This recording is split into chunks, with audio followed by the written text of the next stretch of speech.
On m'entend, donc ok, c'est bel et bien commencé. Bonjour et bienvenue au Résilience Podcast, le podcast de l'adaptation au changement climatique, et je suis votre animateur Marc-André Demers. Les conséquences des changements climatiques sur nos usages de l'eau et du territoire posent la question de l'adaptation de nos communautés. Le Résilience Podcast va donc à la rencontre de gens passionnés par le sujet pour améliorer notre compréhension collective du phénomène. Dans cet épisode intitulé Agriculture et climat, on discute avec Anne Blondelot, agronome et coordonnatrice du programme Agriculture, pêche et aquaculture commerciale chez Ouranos. On s'intéresse aux impacts des changements climatiques en agriculture, aux usages agricoles de l'eau et à différents projets en cours au Québec dans le domaine. Bonne écoute! C'est parti. Bonjour Anne. Bonjour André. Fait qu'aujourd'hui, on va parler d'impact des changements climatiques en agriculture. Parce que tu es la meilleure personne au Québec pour en parler? Je suis une personne capable d'en parler. Est-ce que je suis la meilleure? Ça me semble peut-être un peu présomptueux. Mais oui, c'est un sujet sur lequel je travaille maintenant depuis 10 ans. Donc je pense que j'en connais un petit bout là-dessus. Ouais, puis tu es plutôt bien placée. Tu es la coordonnatrice du programme Agriculture. Je suis aquaculture et pêche commerciale. Et pêche commerciale chez Ouranos. Ouais, et puis je suis agronome à la base, en fait. Je suis fille d'agriculteur. Fille d'agriculteur, oh. Fille de producteur laitier. Et puis agronome. Et puis depuis 10 ans, je suis chez Ouranos, effectivement, et je coordonne le programme Agriculture, pêche et aquaculture commerciale. Puis là, aujourd'hui, on sait que là, il y a plein d'opportunités avec les changements climatiques, plein de menaces un peu sur... par rapport au développement de l'agriculture dans les prochaines années, mais on voulait parler un peu plus de ce qui concerne les usages agricoles de l'eau. Je crois que... Quel serait là, pour toi le portrait à faire là, des principaux risques là, face à ces usages de l'eau en agriculture? Ben, si tu veux, je peux peut-être aussi te donner un portrait global des impacts, des principaux impacts en agriculture, des changements climatiques sur l'agriculture, et puis je rentrerai plus dans le détail sur l'eau. Vas-y, je l'ai dit, t'es l'experte. Mais en gros, en agriculture, les changements climatiques futurs, en termes de production agricole au Québec, ça va comporter à la fois des opportunités puis des risques. Donc en matière d'opportunités, c'est sûr que dans le futur, on prévoit des saisons de croissance plus longues, plus chaudes, et on sait que c'est quelque chose qui est une contrainte très forte pour la production agricole au Québec, qui est une production nordique. Donc il y a certaines cultures, comme le maïs ou le soja, qui sont très contraintes par le fait que la période de la saison de croissance est courte, elle est fraîche. Donc c'est sûr que dans le futur, des conditions plus chaudes, saisons plus longues, ça pourra être favorable pour le potentiel de rendement de cultures comme ça, comme le maïs, le soja. Également, on a aussi montré que c'était le cas pour les cultures fourragères qui sont très importantes au Québec parce que la plus grosse production du Québec, c'est la production de lait. Donc, il y a de grosses surfaces de cultures fourragères. Donc, il y a des études qui ont également montré qu'on serait capable, avec des saisons plus longues et plus chaudes, de faire une coupe de foin supplémentaire. Donc, ça, c'est aussi favorable en termes de potentiel de production. Au niveau de ce qui est plus des risques. Oui. Au niveau des risques, après, c'est sûr que y a des risques davantage au niveau des ennemis de culture, les insectes, les maladies, aussi bien celles qui sont déjà présentes que celles qui pourraient arriver, ce qu'on appelle les espèces exotiques envahissantes, qui pour l'instant, pour certaines, sont bloquées par l'hiver, mais qui dans le futur, si la barrière de l'hiver est moins importante, pourraient s'établir. Il y a aussi des choses qui sont liées vraiment à un plus grand risque de mortalité des cultures fourragères, parce qu'on aura des conditions moins favorables à leur endurcissement au froid, moins de neige, donc plus de mortalité. Et si on s'intéresse plus particulièrement à l'eau dans tout ça, puisque c'est le sujet... qui nous intéresse aujourd'hui, mais c'est sûr qu'il y a deux préoccupations, des préoccupations importantes, c'est lié au fait que dans le futur, on prévoit que on aurait à l'échelle annuelle une augmentation des précipitations dans le futur, en 2041-2070. Par contre, des précipitations totales à l'échelle annuelle. Par contre, il y aura des disparités saisonnières. C'est-à-dire que, oui, on aurait une augmentation des précipitations en hiver et au printemps. Par contre, en été et à l'automne, on n'a pas un signal clair d'augmentation de ces précipitations. On n'en aurait pas forcément plus. Inversement, comme on le sait, le changement climatique, on appelle ça aussi le réchauffement climatique. Donc en été, il fera plus chaud. Donc, mais pas forcément plus de pluie. Donc plus chaud veut dire aussi plus d'évapotranspiration des plantes, donc plus de besoin en eau et pas forcément plus de pluie. Donc il y a un risque accru de stress hydrique pour les cultures, notamment les cultures qui sont des grosses consommatrices en eau, comme les cultures maraîchères. Ça, c'est un aspect. Les cultures maraîchères, mais est-ce que, outre ce qu'on appelle culture maraîchère, est-ce que le maïs, c'est autant que le soya ou Oui, là aussi, en ce qui concerne le maïs et le soya, toutes les cultures auraient besoin de plus d'eau, mais est-ce que et là, on en parlera dans les solutions. Ça ne veut pas dire qu'on va se mettre à irriguer du maïs, mais je pourrais y revenir parce que jusqu'à ce que ça devienne rentable pour irriguer des surfaces telles que le maïs, des études ont montré que c'est pas le cas. Mais effectivement, toutes les cultures, globalement, auront besoin de plus d'eau. Est-ce que ça nous amènera toutes à les irriguer ? Non. Mais pour des cultures qui sont déjà irriguées, comme les cultures maraîchères, ça pourrait signifier qu'on aurait besoin de plus d'eau. Ensuite, un autre impact en lien avec l'eau, un autre risque, c'est que en été, on n'aurait pas forcément une quantité totale de pluie plus importante. Par contre, quand elles tomberont, ces pluies-là, ça sera plus sous forme de pluie intense. Des petites moussons, comme dit ma mère. Oui, peut-être. Et donc là, des pluies intenses qui pourraient favoriser le ruissellement de surface dans les parcelles et donc favoriser l'érosion des sols et le transfert d'engrais ou le transfert de pesticides vers les cours d'eau. Donc ça pourrait venir sous réserve que l'on ne mette pas en place des solutions qui pourraient l'empêcher, ça pourrait accentuer des problématiques de qualité dans les eaux de surface. La pression sur nos écosystèmes. Et puis, aquatiques. Un autre aspect, c'est que ces événements extrêmes, de pluie extrême, par exemple, ça peut, si on a un mauvais drainage au niveau de la parcelle, ça peut, d'abord, ça peut faire des dégâts aux cultures, si c'est des grosses pluies. Puis si on a un mauvais drainage dans la parcelle, ça peut ponctuellement créer des petites inondations ponctuelles. Et donc là aussi, ça peut être défavorable à certaines cultures qui sont très fragiles face à ça. J'ai une petite question aussi par rapport à les risques, puis n'hésite pas à me dire si on n'en est pas à ce niveau-là dans l'état de la connaissance, mais au niveau du verglas, est-ce qu'on est à même maintenant de savoir si on risque de faire face à plus d'événements de verglas dans le futur? Non, c'est quelque chose qui est travaillé en ce moment, le verglas, mais pour l'instant, on n'en est pas encore à être capable de donner des projections futures de verglas, de même pour la grêle. Ouais. Qui est aussi un événement. C'est plutôt à la grêle que je pensais. Merci de m'avoir repris. Qui est un événement très... Et puis là, dans ce cas-là, si ta question concerne plutôt la grêle, on n'a pas en tout cas d'études en ce moment sur ce phénomène-là, qui est très compliqué, très localisé. Mais par contre, il y a des travaux en cours sur le verglas. OK, ça s'impressionne quand même, parce que c'est tellement complexe là, comme phénomène, ouais. la grêle. Tout ce que Mais la grêle, en plus, c'est un phénomène très, très ponctuel. Donc, il faut vraiment avoir des modèles climatiques très, très précis, géographiquement, avec une très bonne résolution pour être capable de traiter ça. Fait que stress hydrique des plantes...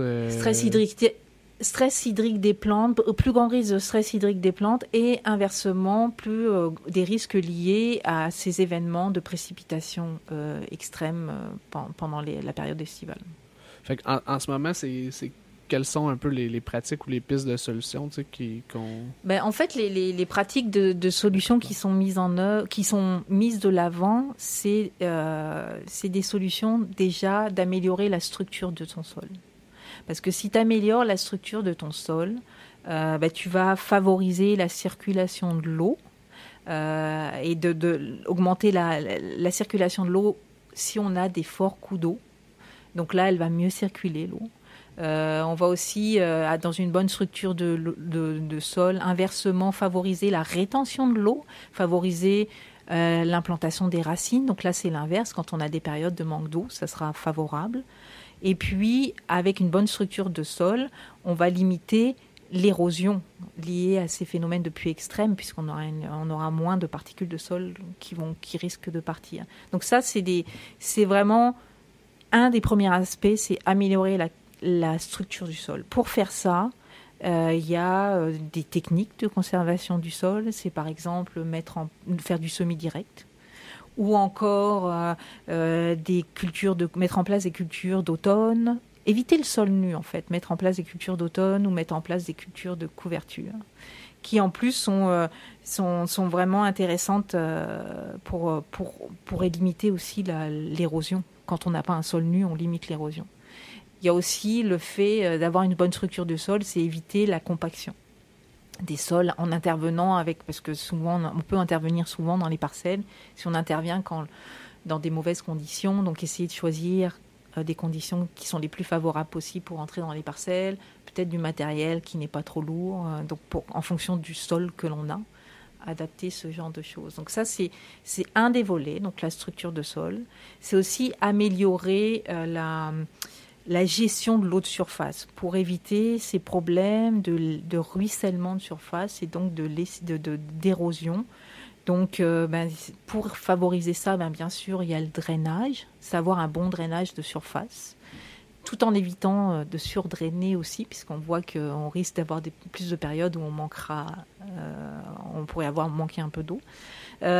Également implanter il y avait des techniques de drainage contrôlé, qu'on relarguait l'eau, je pense que j'avais vu ça. Oui, ça c'est des choses qui sont aussi en études, qui pour l'instant, les études, dernièrement il y a une étude qui a été finalisée, qui montrerait qu'il y a encore des travaux à faire. Il faut surtout déjà avoir une bonne structure, un bon drainage superficiel. Ces techniques-là sont intéressantes. Après, il faut être bien attentif. Est-ce que vraiment ça peut favoriser à l'hiver? Il va falloir bien gérer ça pour que ça ne favorise pas le ruissellement au printemps, parce que, comme je le disais, au printemps, on aura plus de pluie aussi. Donc, il faut gérer ça très, très bien pour ne pas favoriser plus le ruissellement de surface au printemps quand on aura davantage de pluie. Donc ça, c'est pas. L'étude montre qu'il y a encore des travaux à faire pour utiliser ça dans le contexte des changements climatiques. Oui. Un autre aspect aussi, c'est pour gérer ces problèmes de ruissellement de surface et donc ce transfert de nutriments éventuels ou de pesticides vers les cours d'eau, c'est tout ce qui est les bandes riveraines, la mise en place de bandes riveraines à l'échelle individuelle des parcelles, mais il y a aussi des approches plus collectives qui sont intéressantes et qui sont déjà mises en place. Et puis, pour les aspects, bien sûr, stress hydrique plus fréquent, il y a les aspects liés à l'irrigation, donc optimiser vraiment la gestion... L'irrigation raisonnée, développer des réflexes de bien comprendre les besoins des plantes en fonction de leur stade de chaque plante d'abord, de leur stade de développement. Ça concerne essentiellement les cultures horticoles, les productions horticoles, les cultures maraîchères. Également avoir un matériel qui soit adapté, un matériel d'irrigation. Avoir des règles de régie, une régie qui soit adaptée à la culture, et puis éventuellement prévoir du stockage de l'eau au moment où on en a beaucoup. Est-ce qu'on peut prévoir des étangs d'irrigation et des choses comme ça? Donc là, il y a des choses qui se mettent en place au niveau irrigation. C'est quelque chose qui, au Québec, se développe, je dirais, au cours des dernières années, parce que c'est vrai que spontanément... on ne pensait pas au Québec, la problématique du manque d'eau n'était pas la plus importante en agriculture, si ce n'est pour les cultures horticoles qui irriguent depuis longtemps. Donc c'est quelque chose qui se développe. Il y a des formations qui sont en cours en ce moment, qui sont développées par le CRAC, le Centre de référence en agriculture et agroalimentaire du Québec, en collaboration avec l'IRDA. Ils ont développé c'est l'Institut de recherche et développement en agro-environnement. Et donc, ils ont développé des formations l'année dernière sur l'irrigation. Ils ont développé un guide aussi sur l'irrigation où il y a pas mal de gens qui ont participé. Donc, quand on parle d'irrigation, les études aussi ont montré que, oui, avec les changements climatiques, comme je le disais tout à l'heure, on va avoir peut-être besoin de plus irriguer que les cultures maraîchères ou horticoles, ponctuellement, mais... tu me posais la question du maïs. Ouais. Il y a un projet qui est en cours en ce moment qui regardait comment allaient évoluer les besoins en eau de plusieurs cultures avec les changements climatiques. En fonction d'un climat de demain.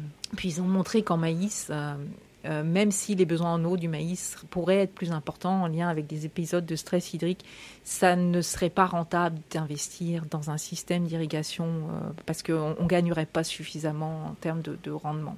L'avantage marginal. Voilà. Mais par contre, il faudra continuer à irriguer les plantes qu'on irrigue déjà. Puis je peux pas m'empêcher de penser que j'ai l'impression que dans toutes ces bonnes pratiques-là, finalement, c'est un peu les mêmes bonnes pratiques que... Tu dis que ça fait 10 ans que tu es dans le domaine, même si avant que moi j'entende parler de changement climatique, c'était un peu les mêmes bonnes pratiques qui étaient mises de l'avant pour l'agriculture. Ouais. C'est prêt, ça? Tout à fait, parce que en fait, le changement climatique, ça vient accentuer des risques, parfois, des risques qu'on a déjà quand on a des problèmes, les risques, les problématiques de qualité de l'eau en lien avec l'agriculture, c'est pas en lien qu'avec les changements climatiques, mais les changements climatiques, de parce que les pluies intenses ou les redoux hivernaux et les épisodes de pluie en hiver sur sol nu peuvent venir accentuer un problème qu'on a déjà. Donc et puis on a déjà des épisodes de stress hydrique si on irrigue les cultures maraîchères, c'est pas pour rien. Donc, ça pourrait venir accentuer certains risques qu'on a déjà. Puis, tu dois, de par ton rôle dans le dossier de l'adaptation au Québec, tu dois être au fait de plusieurs projets là, de recherche qui ont cours. Est-ce qu'il y en a un là, qui est particulièrement intéressant là, par rapport à l'agriculture, changement climatique? Tu as parlé un peu des évaluations des besoins en eau de culture. Est-ce qu'il y en a d'autres qui sont... quand je parlais de ce projet-là, mais un projet que tu connais aussi d'ailleurs, je pense. Oui, mais je n'osais pas le dire.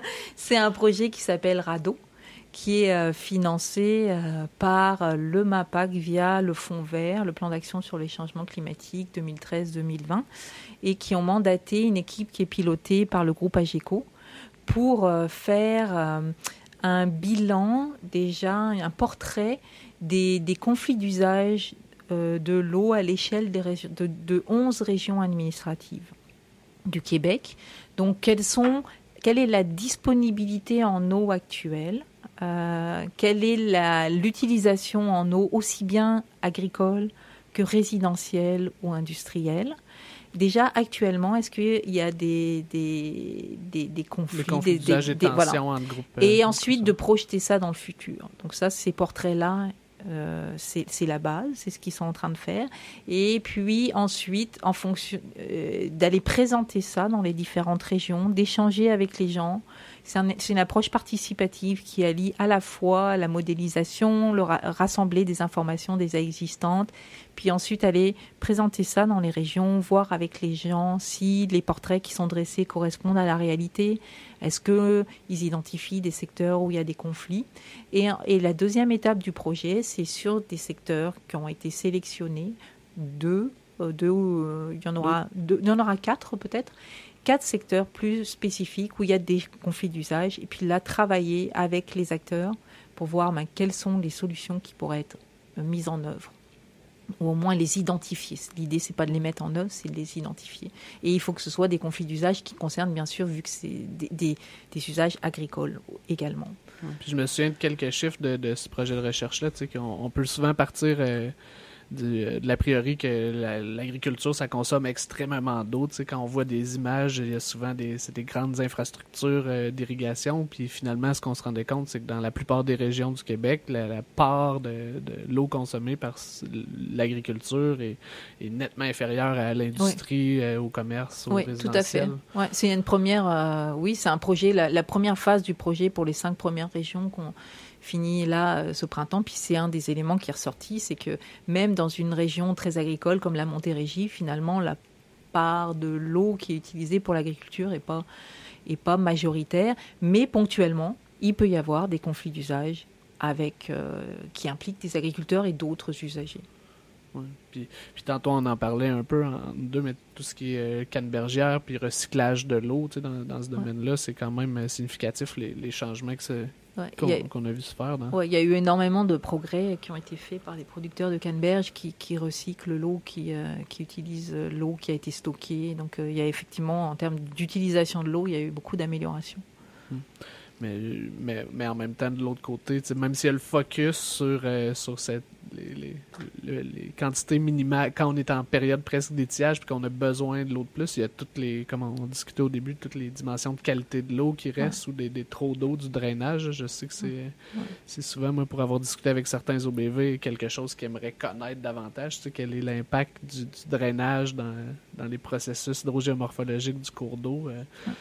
Et puis, oui, c'est sûr qu'il ne faut pas, effectivement, quand on dit les changements climatiques pourraient accentuer les problèmes de stress hydrique et tout ça, il ne faut pas que ça occulte l'autre volet qui est la qualité de l'eau, qui est déjà une problématique importante et qui pourrait le devenir plus si on y prend garde. Donc, il faut vraiment continuer à accorder la même importance aux deux, je pense. Oui, c'est toujours la difficulté de garder un champ large de vision. Et puis, par rapport à l'hydrogéomorphologie, effectivement, on parle, par exemple, beaucoup des espaces de liberté des cours d'eau, par exemple, les travaux de Madame Biron à ce sujet, donc, qui sont très intéressants. Est-ce qu'il faudrait, dans certains secteurs, redonner des espaces? Mais effectivement, le drainage est un élément à prendre en compte parce que si on fait ça, comment est-ce qu'on intègre le système de drainage de manière à ce que les producteurs, s'ils ont drainé leurs parcelles, c'est pour qu'ils puissent rentrer dans les parcelles au printemps. Il ne faudrait pas que, quand on met en place ce genre de système, on fasse en sorte que ça perturbe tout le système de drainage et qu'ils ne puissent plus rentrer dans le reste de leur parcelle après. Il y a toujours le système économique, le marché dans lequel les agriculteurs évoluent. Les agriculteurs se souviennent trop bien d'avoir été financés pendant plusieurs années par le ministère de l'Agriculture de l'époque pour faire du drainage de leurs champs pour augmenter la capacité du Québec à produire des légumes. Puis aujourd'hui, moi, j'ai l'impression, ce qui est parfois, là, dans des projets ressort comme facteur limitant, c'est toutes les mesures de compensation là, dans l'application de ces concepts-là d'espace de liberté. Puis c'est notamment là, Laurent qui en parlait, je crois, la semaine passée, Laurent Da Silva, là, un de tes collègues qui en parlait dans un webinaire qu'il nous a offert la semaine passée. C'était très intéressant. Peut-être pour t'amener vers la fin, tranquillement, je te poserai mon petit lot de questions éclairs. Là. Je sais que je t'ai fait préparer presque tantôt un peu. Je t'ai donné une chance, mais... On a triché. On a triché. Mais c'est ceux qui écoutent qui pourront savoir si ça donne des meilleurs résultats quand je permets aux gens de tricher. Ma question préférée, sans doute, c'est celle-là de la représentation de l'adaptation. Hein. Si avec une seule image qu'on pouvait présenter à des gens, comment qu'on pourrait présenter l'adaptation au changement climatique? Oui, c'est là où je te disais que moi, je suis pas très glamour et que moi, quand je pense à adaptation, je suis un peu imprégnée de mon mandat depuis 10 ans. Donc moi, quand je pense à adaptation, je pense au cycle de gestion adaptative avec lesquels on présente le processus d'adaptation, où on commence en comprenant qu'on a une problématique, un enjeu. Ensuite, en faisant le tour de la compréhension du problème, identifier des solutions, les mettre en place et ensuite faire un suivi de ces solutions pour éventuellement les réajuster. Donc moi, spontanément, je suis un peu transformée par mon métier. Je pense pas à un ours blanc. Je pense à ce cycle de gestion adaptative. Ça traduit des choses quand même importantes, comme que l'adaptation, c'est pas une fin en soi non plus. C'est pas une solution technique seulement à mettre en œuvre. Et voilà, déjà, c'est pas une solution. En général, c'est une gamme de solutions. Bouquet de solutions. C'est l'expression que j'ai volée. C'est un bouquet. Et puis, ça tombe bien, on est au printemps, donc on peut dire ça. En plus, c'est inspirant. Et puis, par ailleurs, c'est effectivement, comme tu le disais, c'est pas on met en place une solution et puis elle est là et puis on la touche plus. Elle devra. D'abord, on a le droit à l'erreur. Il faut aussi se donner le droit à l'erreur. On essaye quelque chose, puis ça ne fonctionne pas forcément. On en a discuté à un moment à notre symposium de ça, de se donner le droit de tester des choses, réajuster. Mais au-delà de ça, c'est aussi que le climat va continuer à évoluer. Donc, éventuellement, il faudra aussi réajuster. Et puis, non pas que le climat, mais l'environnement va changer aussi. Donc, peut-être que ce qu'on fait maintenant, pour des questions tout à fait autres que le climat, ne sera plus adapté. Donc, il faut continuer à à analyser ce qu'on a mis en place. Puis moi, c'est pour ça Et à aussi suivre. j'adore les approches d'expérimentation. Là. J'ai l'impression qu'on a tout à quelque part une part de nous qui est de l'ordre du patenteux, qui est prêt à essayer d'innover, de changer ses façons de faire, de s'adapter, puis quand on se rend compte que c'était peut-être pas la meilleure chose à faire, pas hésiter à recommencer. C'est plein d'espoir, en fait, là, ton cycle, ta boucle. Bon, c'est pas glamour, mais c'est plein d'espoir. Ouais. Tu m'as partagé aussi un très bon exemple de peut-être maladaptation, mais en même temps, comme tu disais, ça s'est terminé plutôt bien. Ouais. Ça finit par même s'adapter. Ouais. C'est quoi le pire exemple?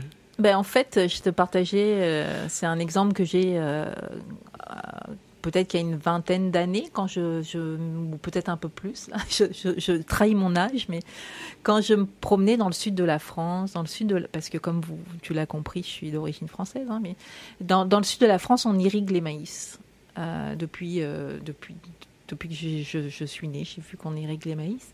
Et j'ai souvenir que quand on se promenait sur les petites routes de campagne, régulièrement, les canons, ils irriguaient la route. Et ça, pour moi, c'était un très mauvais exemple. Si on dit qu'un jour au Québec, il faut accentuer l'irrigation, il ne faudra pas irriguer les routes. Mais donc, c'était un très mauvais exemple en termes de gaspillage d'eau. Mais c'était aussi très, très mal vécu en termes d'acceptabilité sociale. Surtout à partir du moment où il y a eu des années où il a fallu mettre des limitations d'utilisation de l'eau. Les gens n'avaient plus le droit de remplir leur piscine. Et puis là, les canons irriguaient les routes.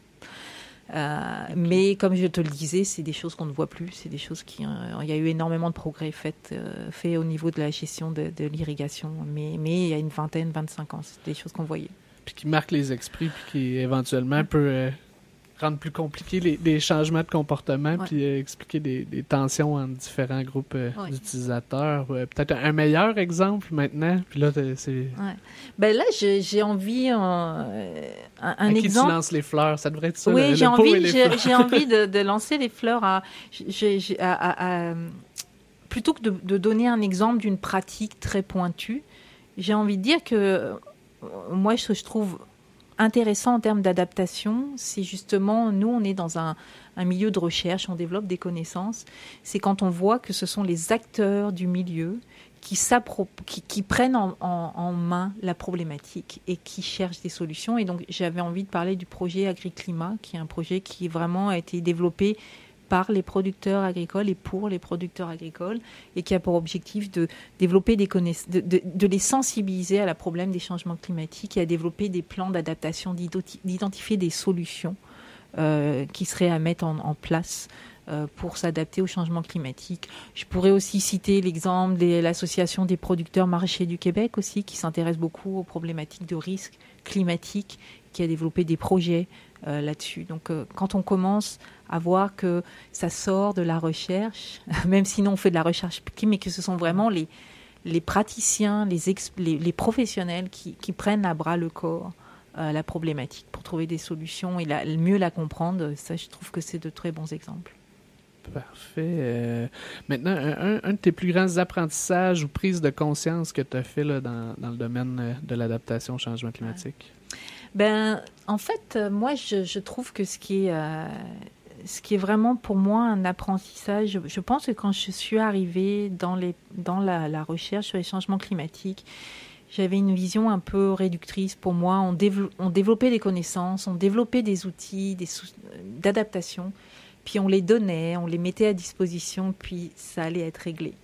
Et je me suis rendu compte que, oui, sur certains sujets, on a la connaissance, on a les outils, mais que c'est pas forcément si facile que ça pour faire de l'adaptation, parce que il faut que ça implique plusieurs acteurs, il faut qu'il y ait une cohérence, de la coordination entre les acteurs, et puis il y a tout l'aspect, la dimension sociale, l'aspect gouvernance, la dimension sociale, si on a un comportement à changer, comment on fait changer ce comportement-là aussi. Donc ça, c'est un apprentissage pour moi, le fait qu'il y a d'autres dimensions à prendre en compte, que pas uniquement technique. Il y a l'aspect bien sûr économique, mais il y a aussi l'aspect social.